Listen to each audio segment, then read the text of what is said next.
جب ہم دنیا میں آئے ہیں تو اللہ تعالیٰ نے جس ٹریک پر ہمیں چلایا ہے، جس کو زندگی کہا جاتا ہے، یہ ایک ٹریک ہے. دیکھو ٹریک کی ڈیفینیشن کیا ہے، راستے کی ڈیفینیشن کیا ہے.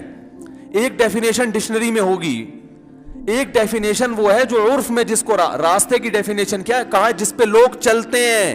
رکی ہوئی جگہ کو راستہ نہیں کہا جاتا. تو زندگی رکی ہوئی چیز ہے یا چلتی ہوئی چیز ہے؟ اگر یہ رک جائے نا، ٹائم رک جائے اور ہمارا آنے والا دن ہمیں قبر کے قریب نہ کر رہا ہو، موت کی طرف نہ لے کے جا رہا ہو، تو پھر زندگی ایک ٹریک نہیں ہے، راستہ نہیں ہے. پھر ہمیں منزل متعین کرنے کی چندہ ضرورت نہیں ہے، ڈائریکشن متعین. دیکھو ایک آدمی رکا ہوا ہے تو گوگل میپ کا کیا کرنا ہے اس نے بھائی؟ آلتی پالتی مار کے گاڑی میں آپ بیٹھ جاؤ تو اب نہ آپ کو میپ کی ضرورت ہے، نہ آپ کو گائیڈنس کی ضرورت ہے. وہیں چائے بھی آ جائے گی، وہیں گٹکا بھی آ جائے گا، وہیں پان بھی آ جائے گا، وہیں آپ میوزک بھی سن سکتے ہو یا تلاوت سن سکتے ہو، قوالی بھی لگا لو. منزل کی ضرورت، گائیڈنس کی ضرورت اس کو ہوتی ہے جو چل رہا ہو، ٹائم گزر رہا ہو. میرا اور آپ کا ٹائم رکا ہوا نہیں ہے، گزر رہا ہے. اچھی طرح سے گزاریں گے تو بھی گزرے گا، بری طرح سے گزاریں گے تو بھی یعنی اس کی مثال ایسے چلتی ہوئی گاڑی میں کسی کو بٹھا دیا. اب چلتی ہوئی گاڑی میں جس کو بٹھایا ہو وہ فوراً پوچھے گا یہ گاڑی جا کہاں رہی ہے، اور اس کی ٹینشن سب سے بڑی یہ ہوگی کہ مجھے پتا چل جائے کہ یہ گاڑی جا کہاں رہی ہے. پہلی بات جہاں جا رہی ہے، پھر یہ ٹینشن کہ وہ صحیح سمت ہے یا غلط سمت. ان دو سوالوں کا جواب جب تک اسے نہیں ملے گا وہ ڈپریشن سے باہر نکلے گا. وہ اسٹریس کی گولیاں، یہ نفسیاتی ڈاکٹر اس کمبخت کا علاج کرے گا. اور جس نفسیاتی ڈاکٹر کے پاس خود ڈائریکشن نہ ہو وہ لوگوں کے اسٹریس ختم کر سکتا ہے.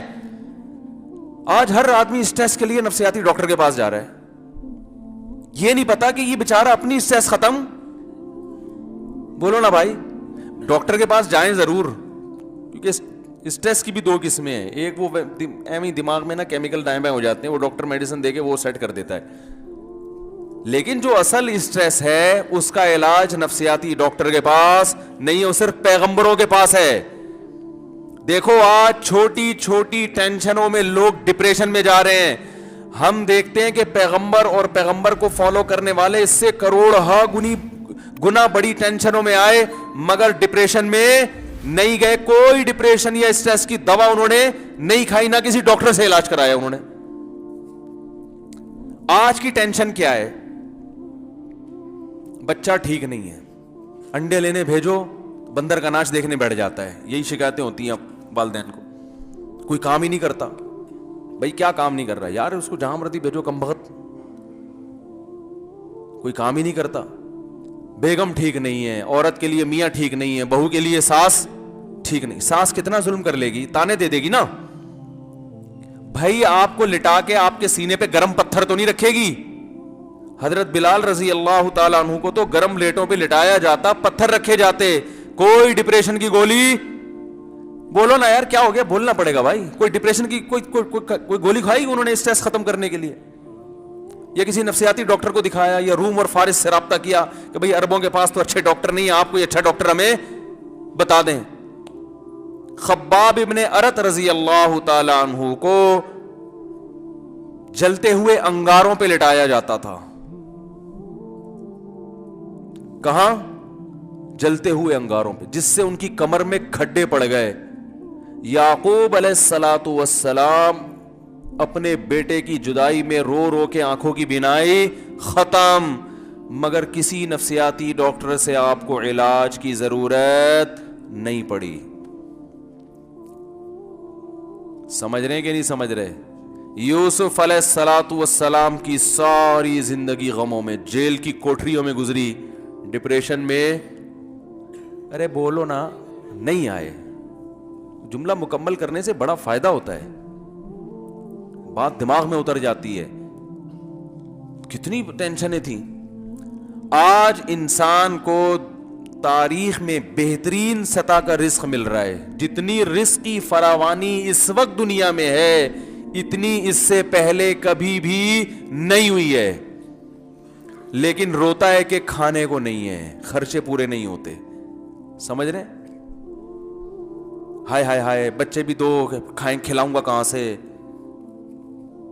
یہی ہو رہا ہے نا, شادی بھی دیر سے, ہائے بیوی کا خرچہ نہ اٹھانا پڑ جائے, پہلے کماؤ پہلے کماؤ پہلے کماؤ, پیسہ جمع کرو. اتنی سہولتیں, اور سہولتیں سستی سے سستی ہوتی جا رہی ہیں.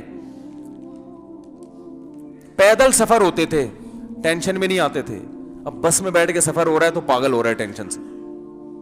جو جہاز میں جا رہا ہے وہ جہاز سے چھلانگ لگانے کی کوشش کر رہا ہے, یار اتر جا نیچے بھائی, 2 گھنٹے ہو گئے ہوا میں. ہم ترکی میں تھے تو وہ ترکی سے واپسی پہ نا, وہ جہاز ایئرپورٹ پہ ہی گھومتا رہا ہے پونا گھنٹہ. وہاں رش بہت ہوتا ہے تو لوگ ٹینشن میں کچھ کھڑکی سے نکلنے کی کوشش کر رہے ہیں, بھائی اتارو یار ہمیں, ہوا میں کب اڑے گا یہ. اتنی برداشت ختم ہو گئی ہے کہ ذرا سی بات, ذرا سی معمولی سی بات پر ڈپریشن میں چلے جاتے. اور کوئی نفسیاتی ڈاکٹر بیٹھا ہوگا تو سب سے پہلے کھڑکی سے چھلانگ لگانے کی کوشش کرے گا وہ, کہ میں کہیں ڈپریشن میں نہ آ جاؤں. بھائی کوئی ڈاکٹر بیٹھا ہو تو معذرت, یہ نہیں ہے کہ نفسیاتی ڈاکٹروں کی اہمیت کم کرنا مقصد نہیں ہے, وہ اپنی جگہ ان کی اہمیت ہے. کوئی بیماروں میں خود بھی لوگوں کو کہتا ہوں کسی نفسیاتی ڈاکٹر کو دکھا بھائی. تو ایک ہی مسئلہ کوئی دوسری دفعہ مجھ سے پوچھے نا تو میں بتا دیتا ہوں, تیسری دفعہ پوچھے تو کہتا ہوں بھائی تم کس کے پاس جاؤ, کیونکہ وہ کرتے ہیں, گائیڈ کرتے ہیں. ایک علم ہے, یہ بھی فن ہے, علم ہے, لیکن یہ اصل علاج نہیں ہے. یہ اگر ہوتا تو ہمارے جو نفسیاتی ڈاکٹر جن یونیورسٹیوں میں پڑھ کے, یورپ کی یونیورسٹیوں میں پڑھ کے ہمیں بتا رہے ہوتے ہیں, تو ذرا پوچھو کہ جہاں جن سے آپ پڑھنے جاتے ہو انہوں نے اپنے ملکوں میں ڈپریشن ختم کیوں نہیں کر دی. سب سے زیادہ ڈپریشن ان ملکوں میں ہے, ہم میں تو کم ہے. سمجھ میں آ رہی ہے بات کہ نہیں آ رہی ہے؟ ارے یہ علاج نہیں ہے, یہ اصل علاج نہیں ہے, یہ وقتی فائدہ ہے. جیسے سر میں درد ہو رہا ہے, 2 گولی پیناڈول کھا لو گے تو وقتی طور پہ ٹھیک ہو جاؤ گے, لیکن درد کی وجہ تو ختم نہیں کی نا آپ نے. بھائی کیوں ہو رہا ہے درد؟ تو جن ملکوں میں ہمارے ڈاکٹرز جا کے پڑھ کر آتے ہیں, ڈگریاں لیتے ہیں, وہ تو زیادہ پڑھے لکھے ڈاکٹر ہیں نا بھائی, استاذ تو زیادہ ماہر ہوتا ہے نا. تو بھائی ان ڈاکٹروں نے ان ملکوں سے اسٹریس کو, ڈپریشن کو ختم کیوں نہیں کر دیا, بلکہ وہاں تو اسٹریس ہول سیل کے حساب سے ملے گی آپ کو. ہر دوسرا آدمی ڈرگ لے رہا ہے, کوئی چرس پی رہا ہے, کوئی, وہ الگ بات ہے, چرس کو نام بڑا اسٹائلش قسم کا دیتے ہیں جس سے وہ لگتے نہیں ہے چرسی. ارے وہ چرس کا کوئی انگلش میں نام رکھ دیں گے, کوئی بڑا خوبصورت سا نا, anti depression, high potency heroin. جو ہیروئن ہوگی اس کو ہائی پوٹینسی کر دیں گے نا, وہ ہائی کا مطلب یہ ہوگا کہ یہ ہیروئن ہے. لو کوالٹی یا لو پوٹینسی میں کا مطلب کیا ہوگا کہ یہ چرس ہے. تو ہمارے یہاں چرس پینے والا بلا وجہ کیا ہو جاتا ہے, بدنام. لوگ بھی چرسی چرسی کہہ کے, اس کی شکل ایسی ہوتی نہیں, چرسی کہہ کے اس بیچاری کی شکل ایسی بنا دی ہوتی, ورنہ وہ نہا دھو کے نکلے کیا پتا چلے گا چرس پی کے آیا, یا وہ خود اپنے آپ کو معاشرے کا ایک وہ جو ہے نا کمتر طبقہ سمجھتے, اور پائپ میں بیٹھ بیٹھ کے وہ پھر نتیجہ کیا نکلتا ہے, اس کا کپڑے بھی چرسیوں والے, اس کے دانت بھی چرسیوں والے. ورنہ اگر آپ اس کو بتائیں کہ چرس جو ہے یہ اینٹی ڈپریشن ہے اور یہ اسٹریس کو ختم کرتی ہے, اور تم ایک معاشرے کے ایک عزت دار انسان ہو, صبح صبح نہا دھو کے 3 پیس سوٹ ٹائی میں چرس پی کے دانت صاف کر کے نکلا کرو, تو معاشرے میں پہلے سے زیادہ عزت ہوگی تمہاری. کیونکہ آج کل جو گولیاں کھا رہے ہیں نا لوگ وہ زیادہ پڑھ لکھے سمجھے جاتے ہیں. غریب آدمی کو تو کبھی نہیں ہم نے دیکھا صبح اٹھ کے الگ گولی کھا رہا ہو, دوپہر کو الگ کھا رہا ہو. اکثر دولت مند مالداروں کے یہاں دیکھا ہے کہ صبح اٹھ کے وہ ایک الگ ٹیبلٹ ڈاکٹر نے بتائی ہوئی ہے, یہ کھائیے گا, دوپہر کو الگ ٹیبلٹ کھا رہے ہیں, شام کو. یہ بڑے لوگ ہیں بھائی, یہ تو بہت بڑے لوگ ہیں. یہ ایک اچھی بات سمجھی جاتی ہے معاشرے میں کہ چھوٹی موٹی بیماریاں گھٹیا پن سمجھا جاتا ہے آج کل. کھانسی, نزلہ غریبوں کی بیماریاں ہیں. تو میں یہ کر رہا تھا کہ دیکھو ان کے ہاں جو بیماریاں ہیں وہ بہت خطرناک. دوائیں کھانے کا فیشن بن گیا ہے, ہر دوسرا آدمی ڈپریشن کی گولی کا, فیشن ہے نیند کی گولی کھانا. اسی طرح اسٹریس کی جو دوائیں ہیں ختم کرنے کی, وہ بھی کیا کرتی ہیں, وقتی طور پر فائدہ پہنچا دیتی ہیں. انسان کو سمجھتا ہے میں ٹھیک ہو گیا, وہ بھائی اصل وجہ یہ نہیں ہے. اصل وجہ یہ ہوتی تو جن ملکوں سے یہ دوائیں آتی ہیں وہاں تو وہ تو اسٹریس فری ملک ہونے چاہیے نا. او بھائی وہاں تو ہم تو اسٹریس میں زیادہ برین ہیمریج ہو جائے گا نا, خود نہیں مرتا آدمی, دماغ کی رگ اللہ پھاڑ دیتا ہے, مر جاتا ہے, فالج ہو. اللہ تعالیٰ سب کو بچائے ان بیماریوں سے. لیکن کھمبے سے خود جا کے چپکے, اس کے ریشو ہمارے ملک میں کم ہے. وہاں تو ویب سائٹس بنی ہوئی ہیں میرے بھائی, کھمبے سے چپکنے کے جائز طریقے, ٹھیک ہے نا, جس میں آپ کو نقصان کم سے کم ہو, مر جائیں گے. ایسی ویب سائٹس ہیں, آپ تلاش کر لیں جا کے. جاپان کیسا ترقی یافتہ ملک ہے, میڈ ان جاپان لکھا ہو, بشرطے کہ جاپان کے اندر ہی لکھا ہو میڈ ان جاپان, تو فوراً آنکھ بند کر کے ہم وہ چیز لے لیتے ہیں. ہر چیز میں ایکوریسی ان کی, جس چیز کو انہوں نے ویژن بنایا اس تک پہنچ کر دکھایا کہ نہیں دکھایا. لیکن زندگی کا کوئی ویژن نہیں ہے کہ زندگی کس ٹریک پہ گزارنی ہے. اس پہ جاپان کے سائنسدانوں نے محنت نہیں کی ہے. راستہ گزارنے کے لیے درمیان میں جو لوازمات چاہیے, ان پہ 1 نمبر کی ریسرچ ہے جاپنیز کی. ایسی خاندانی ریسرچ ہے کہ وہاں تک ہم 500 سال میں بھی نہیں پہنچ سکتے. ہماری اگر گاڑیاں بننا شروع ہوں اور ہم کہیں کہ جیسی سوزوکی جاپان میں بن رہی ہے ویسی ہم پاکستان میں بنائیں, تو اس کام کے لیے کم از کم 500 سال چاہیے. پھر بھی نہیں پہنچیں گے, کیونکہ 500 سال میں جاپان اس سے آگے 500 سال نکل چکا ہوگا. کیا خیال ہے بھائی؟ وہ ایک 500 سال چاہیے سے ایک شعر یاد آیا. وہ ایک شاعر نے جو ہے نا اپنی محبوبہ کو ایک شعر کہا, وہ تھا نہیں شاعر, لیکن دل چاہ رہا تھا کہ میں شعر کہوں. تو بعض دفعہ نا بات کرنے کا سلیقہ نہیں ہوتا, لیکن آدمی اپنا پیغام ڈیلیور کر دیتا ہے کہ بات جو میں کہنا چاہ رہا ہوں وہ تو سمجھ میں آ گئی نا. تو اللہ کرے میں بھی جو بات کہہ رہا ہوں طریقہ ہو نہ ہو, لیکن اللہ کرے جو بات میں سمجھانا چاہ رہا ہوں وہ کسی طرح سمجھ میں آ جائے, بے شک اسٹائل جیسا مرضی ہو. تو ایک شاعر نے اپنی محبوبہ کے حسن کی تعریف کرنی تھی, تو سوری شاعر نہیں تھا لیکن اس کا دل چاہ رہا تھا اپنی محبوبہ کی شان میں کوئی شعر کہوں. تو اس نے شعر کہا کہ گر مصور تیری صورت کھینچے. کھینچے کا مطلب یعنی ہاتھ سے اگر تیری تصویر بنائے. تو کہنا وہ چاہ رہا تھا کہ یہ کام آسانی سے ممکن نہیں ہے, بہت ٹائم لگے گا. تو پہلا تو اس سے بن گیا مصرع, پہلا تو بن گیا گر مصور تیری صورت کھینچے. تو اب آسان کام نہیں ہے, منٹوں میں نہیں, اتنی حسینہ ہے کہ وہ بہت ٹائم لگے گا. تو اگلا مصرع اب آ نہیں رہا, تو اس نے کہا اب ٹائم بھی نہیں ہے, محبوبہ کی تعریف بھی کرنی ہے. تو کہہ رہے گر مصور تیری صورت کھینچے, تو اسے اس کام کے لیے 2.25 مہینے چاہیے. تو اسے اس کام کے لیے لوگوں نے کہا یار محبوبہ کی شان میں یہ کیسا شعر ہے. اس نے کہا جیسا بھی ہے بات سمجھ میں آ گئی نا, بات سمجھ میں آ گئی کیا کہنا چاہ رہا ہوں, یہ آسانی سے ممکن. لوگوں نے کہا 1.25 کی کیا 2 مہینے بول دیتا, تھوڑا تو وزن بن جاتا نا, 1.25 لگا کے اور وزن کا بیڑا غرق کر دیا, قافیہ ہی نہیں مل رہا کسی طرح سے. اس نے کہا بھائی جتنا ٹائم لگے گا اتنا ہی بتاؤں گا نا, ٹائم 2.25 کا لگ رہا ہے, میں دو بول دوں 2 مہینے لگے, تو ٹائم لگ رہا ہے 2.25 مہینے. میرا خیال ہے کہ 2 مہینے میں بھی یہ کام کمپلیٹ, اضافی کچھ لگانے پڑیں گے 5-10 دن. تو بھائی میں جو بات آپ کو سمجھانا چاہ رہا ہوں, مجھے اس میں طریقہ ہے نہیں ہے, لیکن اگر بات سمجھ میں آ جائے تو پھر شعر کی ضرورت نہیں ہے. محبوبہ کو سمجھ میں آ گیا کہ بھائی میں بہت خوبصورت ہوں, صحیح ہے نا. تو میں ایک بات یہ عرض کرتا ہوں کہ زندگی کا جو ٹریک ہے جس پہ آپ نے چلنا ہے, وہ خدا کی قسم جاپان کے سائنسدانوں کو معلوم نہیں ہے. اس پہ ریسرچ نہیں کی انہوں نے, اس کے لیے بھی گائیڈنس چاہیے. وہ امریکہ کو معلوم نہیں ہے, وہ یورپ کو معلوم نہیں ہے. تو مسئلہ یہ ہے, یہ کیوں معلوم نہیں ہے یہ بھی بتا دوں آپ کو میں.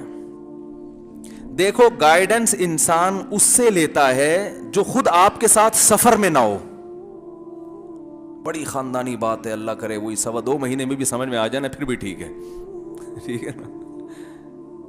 آپ بس میں کسی کے ساتھ سفر کر رہے ہیں, وہ بڑا پڑھا لکھا آدمی ہے, آپ اس سے پوچھ رہے ہیں کہ میں لاہور جا رہا ہوں, ذرا بتاؤ راستہ کدھر ہے. تو وہ کہے گا بھائی میں بھی تمہاری طرح کا مسافر.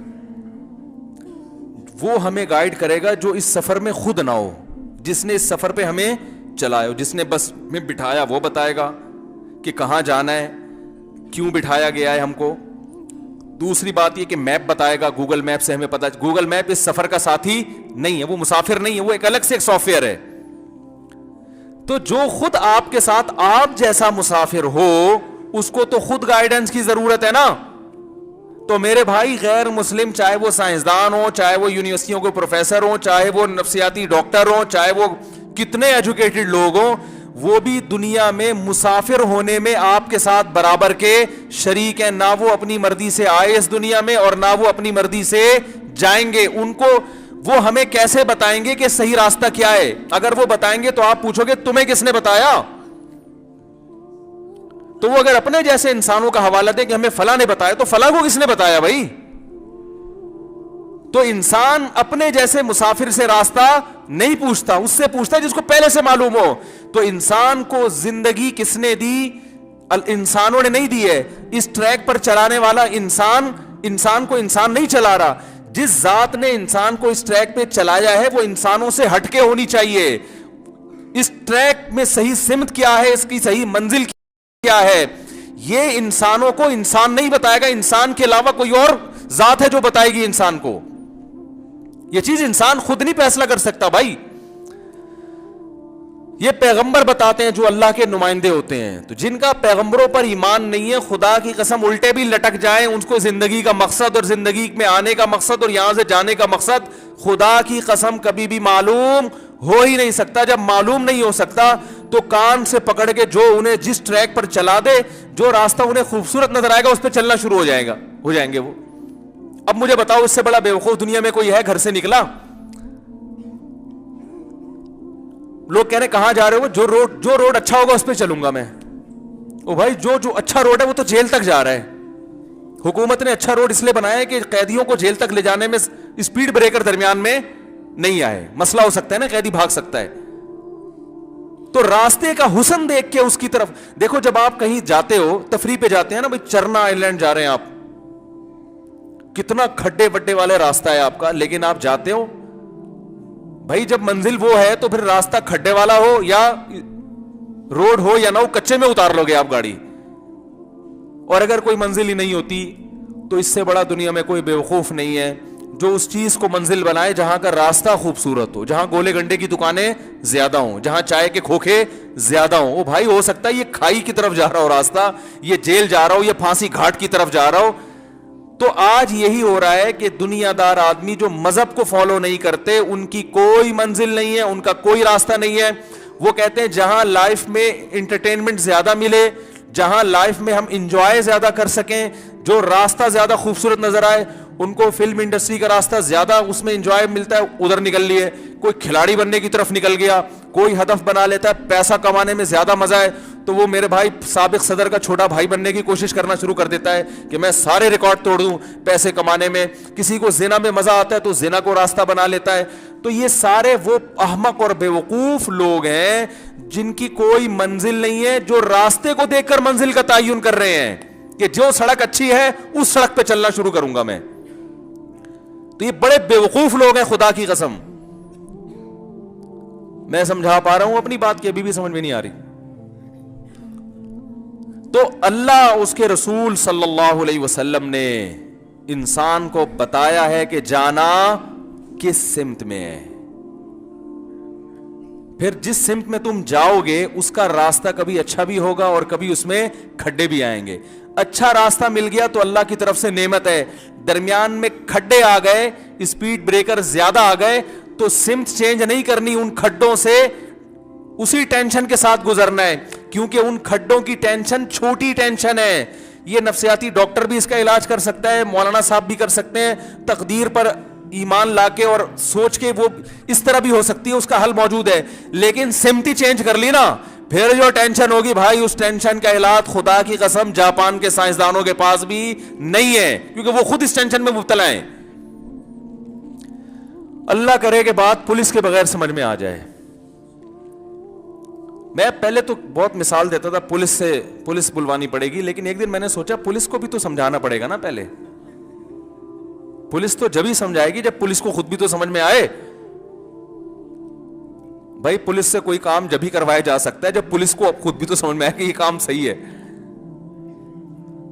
تو اس لیے میں بہت دنوں سے آپ نے دیکھا ہوگا کہ میں پولیس کا حوالہ نہیں دے رہا, کیونکہ مجھے خیال اگر میں پولیس بلوا لوں تو پولیس کہے گی پہلے ہم کو تو سمجھاؤ, تو اسی کی سمجھ میں نہیں آ رہا تو آپ کو کیسے سمجھائے گی, اور پولیس کو سمجھانا آپ کو سمجھانے سے زیادہ مشکل, جس کو سمجھانا بہت آسان ہو اور اس کے پاس پاور بھی ہو, وہ بلوائیں گے اگلے بیان میں انشاءاللہ. تو بھائی دیکھو, اب ایک آخری بات, وقت ختم ہو گیا بیان کا. قرآن مجید میں اللہ نے اپنے رسول صلی اللہ علیہ وسلم سے فرمایا کہ نبی صلی اللہ علیہ وسلم جس منزل کی طرف جا رہے تھے نا, وہ منزل کا جو روڈ تھا وہ بہت, اس میں کھڈے بہت تھے, لیکن آپ اسی پہ خود بھی چل رہے ہیں اور اپنی قوم کو بھی چلا رہے تھے. جب ہجرت نہیں ہوئی, قوم کو بھی لا رہے ہیں کہ ان کھڈوں کی طرف آؤ, ان دشوار گزار راستوں کی طرف آؤ. قوم فالو کر رہی ہے کلچر کو, کلچر ہے بتوں کی عبادت کرنی ہے, سود کھانا ہے, بہت سے لوگ زنا بھی کرتے تھے. کلچر یہ ہے, یہ کلچر جو ہے نا, یہ راستہ بڑا خوبصورت ہے, اس میں ٹینشن نہیں تھی. بھائی کلچر کو فالو کرو گے تو کوئی سپیڈ بریکر آئے گا راستے میں؟ بولو نا بھائی, کوئی آئے گا؟ آپ سودی بینک میں جاب کرو, کوئی سپیڈ بریکر آئے گا راستے میں؟ سب کہیں گے بھائی کوئی بات نہیں یار, یہ حلال حرام میں تو مولویوں نے ڈالا ہوا ہے. 2-4 مولوی آئیں گے, چھوٹے چھوٹے بریکر ہوں گے, وہ اتنے چھوٹے سے ہوں گے, یوں کرو نا, وہ پڑ جائیں گے بیچارے, وہ کہیں گے بھائی تمہارا اپنا مسئلہ ہے, ٹھیک ہے نا. 1-2 کو سرفرے گھر میں آئیں گے جو بولیں گے بھائی یہ سودی بینک میں ابا کب تک ہم کو حرام کھلاتے رہو گے, وہ ہلکے پھلکے ہوں گے, ان کو گھر سے باہر نکال دو, مدنی مسجد بھیج دو ان کو, بولو چلو وہاں جاؤ. تو ہلکے ہلکے بریکر تو آتے ہیں, کوئی بڑا خاندانی قسم کا بریکر, مکس گیدرنگ شادی ہے, آپ اس میں جا رہے ہو, اسلام نے منع کیا ہے بھائی. تو جب آپ نہیں جاؤ گے تو بڑے بڑے بریکر آئیں گے, ابا بھی تانا دیں گے, ماں بھی دودھ نہ بخشنے کا تانا دے گی آپ کو. لیکن اگر چلے گئے تو کوئی بریکر آئے گا؟ 1-2 ہلکے پھلکے سے مس کالیں آ جائیں گی شاید آپ کے پاس. آپ نماز چھوڑتے ہو تو چھوڑنے پہ کوئی بریکر ہے؟ ارے بھائی بولو نا, کیسا سیدھا سیدھا فجر کی نماز گول, سو جاؤ, ایک دم گاڑی آپ کی لائف جو ہے نا ایسے روڈ پہ جا رہی ہے جس میں کوئی ٹینشن نہیں ہے. سب سوتے ہیں تو آپ نے بھی 11:45 بجے اٹھ گئے تو کیا ہو گیا, کوئی بھی نہیں کہے گا آپ کو. ہاں آفس کا ٹائم نکل جائے تو پھر باس کہے گا آپ کو, لیکن نماز چھوڑنے پر کوئی بریکر پڑھنے پر ہے. جب نماز کے لیے صبح فجر میں اٹھنے کی کوشش کرو گے تو اتنی ساری بلائیں چڑیلیں آ کے آپ کو روکنے کی کوشش کریں گے. کیا کر رہا ہے تو بالکل پروفیشنل مولوی ہو گیا بھائی, سویا تو 2:45 بجے, ابھی صبح پھر 5 بجے اٹھ رہا ہے. ابے سوئے گا نہیں تو ڈپریشن میں چلا جائے گا, ٹینشن پہلے نیند, سمجھ رہے؟ پھر کیسا جیسے قبر سے مردے کو اکھاڑا جاتا ہے نا, ایسے فجر میں انسان کو اٹھتے ہوئے لگتا ہے کہ قیامت برپا ہو گئی ہے اور جسم میں روح ڈال کے دوبارہ مجھے زندہ کیا جا رہا ہے. پھر سردیوں میں وضو کرنا ایک ٹینشن, کتنی بڑی ٹینشن ہے نا. تو یہ روڈ پھسلتا ہوا روڈ ہے, بولو نا بھائی, تو بہت زیادہ اسپیڈ بریکر ہیں اس میں. کلچر کو فالو کرنا بہت آسان, جہیز لینا بہت آسان. کیا اس پہ تو ایسا ہے جیسے روڈ پہ مکھن لگا دیا کسی نے پھسلنے کے لیے, صحیح ہے نا, ایسا ہی ہے نا. جہیز لینا بھائی ایسا ہی ہے نا بھائی. پہلے سے ماشاءاللہ وہ ڈبل بیڈ اور وہ الماریاں, قارون کے خزانے ایسے ناچتے گر رہی ہوتی ہیں وہ ٹرک سے نا, کرسیاں بعض دفعہ ہم نے خود اٹھا کے ڈالی ہیں, لوگ کہہ رہے یار یہ جہیز کا سامان جا رہا ہے, ٹھیک ہے نا. یہ جو راستہ ہے جہیز کا, دیر سے شادی کا, 2 بچوں کا, اور آپ کا اللہ بھلا کرے میاں خرچہ نہیں اٹھاتا, بیگم اپنا خرچہ خود اٹھائے گی, جیسے کہ اب یہی کلچر ہمارے معاشرے میں بہت اسپیڈ کے ساتھ آ رہا ہے اور خواتین اس پہ خوش ہیں. کمال کی بات یہ, انہیں یہ اندازہ نہیں ہے کہ ہماری نسلیں تباہ ہو رہی ہیں. بہت خوش ہیں خواتین کے. مذہب نے پابندی لگائی ہے کہ عورت گھر کی زینت بنے, 4 دیواری, کمانا. ایکچولی ہم بھی ذرا براڈ مائنڈیڈ ہیں, معاشرے کی ترقی میں ایک کردار ادا کرنا چاہتے ہیں. ادا کرو کردار, تمہارے کردار ادا کرنے سے مرد اپاہج ہو رہا ہے, یہ کھلانا چھوڑ دے گا اور اس کی آمدن میں برکت بھی اللہ چھین لے گا. ابھی تھوڑی تھوڑی آمدن میں ہم دیکھتے ہیں بیوی کو بھی کھلاتا ہے. رکشے چلانے والوں کو میں جانتا ہوں 12 بچوں کو بھی پال رہے ہیں, بیوی کو بھی کھلا رہے ہیں, ابا پہ بھی خرچ کر رہے ہیں, اماں پہ بھی خرچ کر رہے ہیں. اللہ آمدن میں برکت دے رہا ہے. اللہ یہ برکت تم سے چھیننے والا ہے بہت جلد. کروڑوں روپے کماؤ گے, ایک دھیلا بیوی پہ خرچ کرتے ہوئے موت آئے گی تمہیں, بچے پہ خرچ کرتے ہوئے موت آئے گی. ایسا حال ہونے والا ہے. پھر خواتین کہتی ہیں مرد ہمارے خرچے نہیں اٹھاتے. کیوں اٹھائے گا جب آپ نے اس کو اپاہج بنا دیا؟ کیوں اٹھائے گا بھائی؟ جس آدمی کو بیوی کی کمائی اس کے منہ کے لگ گئی نا ایک دفعہ, اس میں غیرت ختم. ہاں مجبوری کی بات الگ ہے, میں یہ نہیں کہتا اگر مرد بیچارہ غریب ہے تو بیوی اس کے ساتھ تعاون نہ کرے, کوئی مجبوری کی بات ہو تو الگ ہے, لیکن یہ کلچر کا حصہ نہیں ہو. مجبوری کے حکام الگ ہوتے ہیں. بعض مرد ہوتے ہیں بیچارے جاب نہیں مل رہی تو بیوی بیچاری جاب کر کے گھر چلا رہی ہو, مجبوری ہے, وہ ایک الگ چیز ہے, کلچر کا حصہ نہیں ہونا چاہیے اس کو, لیکن ہو رہا ہے.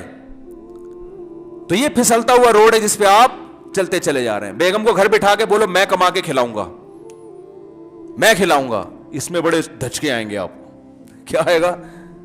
آپ کی ساری تنخواہ ختم. مہینے کے 10 دن پہلے آپ بیٹھے ہو گے یار اب کیا کروں میں, سمجھ رہے ہیں؟ تو نبی صلی اللہ علیہ وسلم بھی اسی دشوار, دیکھو قرآن نے کیا کہ وما ادراک ما العقبہ, تمہیں کیا پتا یہ گھاٹی کیا ہے. اسلام کو اللہ نے دشوار گزار گھاٹی سے تعبیر کیا ہے, موٹر وے سے تعبیر نہیں کیا. اسلام گھاٹی ہے, گھاٹی ایک دشوار راستہ ہے, لیکن اس دشوار راستے میں انسان کو سکون ملے گا کہ میں کہیں نہ اپنی منزل تک پہنچ جاؤں گا, بے شک پہاڑوں کو کراس کر کے پہنچوں. اور جس مکھن لگے ہوئے اور ڈیزل لگے ہوئے اور گریس لگے ہوئے راستے میں آپ پھسلتے چلے جا رہے ہیں نا, اس میں آپ کو سکون نہیں ملے گا, کیونکہ راستہ بڑا لشپش قسم کا, بڑا اچھا راستہ ہے, منزل کا آپ کو خود بھی علم نہیں ہے. تو آپ کو جب خود علم نہیں ہے تو آپ کو یہ کیسے اندازہ ہوگا کہ میں اس منزل تک پہنچ پاؤں گا کہ نہیں پہنچ پاؤں گا, وہاں پہنچ کے مجھے سکون ملے گا کہ نہیں ملے گا. جس آدمی کو منزل ہی کا پتہ نہیں ہوتا, وہ جتنا بڑا خود ڈاکٹر بھی بن جائے نا, خدا کی قسم اس کو سکون کے علاوہ دنیا کی ہر چیز مل جائے گی, سکون اس کو کبھی بھی نہیں ملے گا. اللہ سے دعا ہے اللہ عمل کرنے کی توفیق عطا فرمائے.